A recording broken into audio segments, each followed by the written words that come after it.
105 టీఎంసీల నీటి నిల్వ సామర్థ్యం కలిగినటువంటి తుంగభద్ర ప్రాజెక్టుకి సంబంధించినటువంటి మొత్తం 33 గేట్లలో 19వ గేటు రాత్రి సుమారు 11 గంటల సమయానికి కొట్టుకుపోయినటువంటి పరిస్థితుల్లో మన ముఖ్యమంత్రి చంద్రబాబు నాయుడు గారు వెంటనే స్పందించి వెంటనే జలవనరుల శాఖ మంత్రిగా నాతో, అదేవిధంగా మా కార్యదర్శి, మా ఈఎన్సీ ఇంజనీరింగ్ అధికారులందరితో కూడా ఆయన సమీక్ష జరిపి కర్ణాటక అధికారులతోటి మరి సమన్వయం ఎప్పటికప్పుడు చేసుకుంటూ అందులో భాగంగా పర్టికులర్గా ఏదైతే యొక్క గేట్స్ అమరికలో అత్యంత నిపుణత కలిగినటువంటి కన్నమనాయుడు గారు మొన్న పోలవరం ప్రాజెక్ట్ ఆ గేట్ల అమరికలో కూడా ఆయన కీలకంగా వ్యవహరించిన వ్యక్తి. ఆ కన్నమనాయుడు గారి యొక్క సారథ్యంలో ఏదైతే మన రాష్ట్రానికి సంబంధించినటువంటి యొక్క సెంట్రల్ డిజైనింగ్ ఆర్గనైజేషన్ ఏదైతే ఉందో ఆ సిఈ, ఎస్సీ, ఈఈలు వీరందరూ కూడా ఒక బృందంగా ఏర్పడి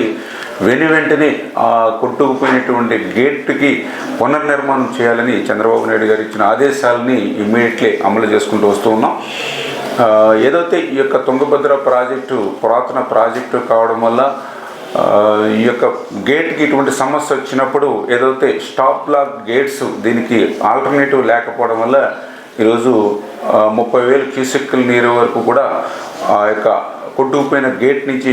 క్రిందకి పోతున్నటువంటి పరిస్థితి. అయితే ఒక్క గేట్ నుంచే ఇంత నీరు పోతే మిగిలిన గేట్స్ కూడా ప్రెజర్ ఏర్పడుతుందనే ఉద్దేశంతో, అదేవిధంగా మళ్ళీ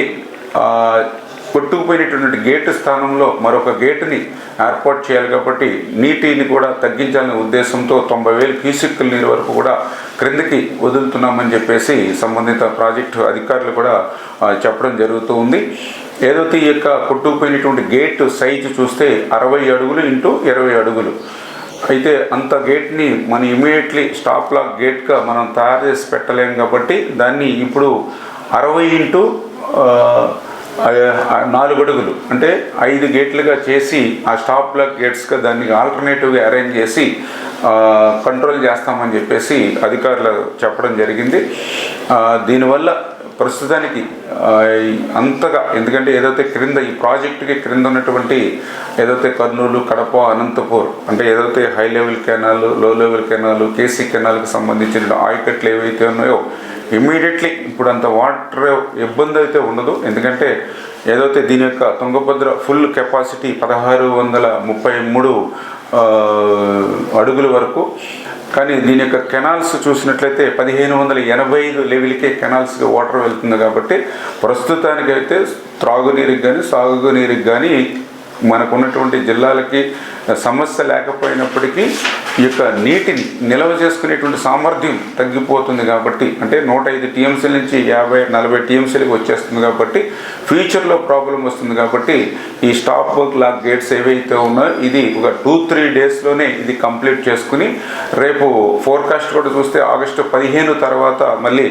వర్షాలు వచ్చి మళ్ళీ ఇన్ఫ్లో కూడా ఈ తుంగభద్రకు వస్తుంది కాబట్టి ఈ ఆగస్టులోనే మళ్ళీ ఆ 105 టీఎంసీల నీటిని కూడా నిల్వ చేసుకునేటువంటి అవకాశం ఉందని చెప్పేసి అధికారులు కూడా ముఖ్యమంత్రి గారితో సమీక్షలో కూడా చెప్పడం జరిగింది. ఖచ్చితంగా ఇవన్నీ కూడా ఒక టీం వర్క్గా యుద్ధ ప్రాతిపదికన ఎప్పటికప్పుడు రివ్యూ చేసుకుంటూ క్లోజ్ మానిటరింగ్ చేసుకుంటూ వెళ్తామని చెప్పి తెలియజేసుకుంటూ, ఎందుకైనా ముందు జాగ్రత్త చర్యలుగా అక్కడ కర్నూలు కలెక్టర్ గారితో, అదేవిధంగా ఆ యొక్క ప్రాజెక్టు కింద ఉన్నటువంటి ఏదైతే కౌతాలం, కోసింగి, మంత్రాలయం, నందవరం ఏదైతే మండలాలు ఉన్నాయో వారి ప్రజలందరినీ కూడా కొంత అప్రమత్తంగా ఉండడం, అదేవిధంగా ఏదైతే ఈ క్రింద శ్రీశైలం,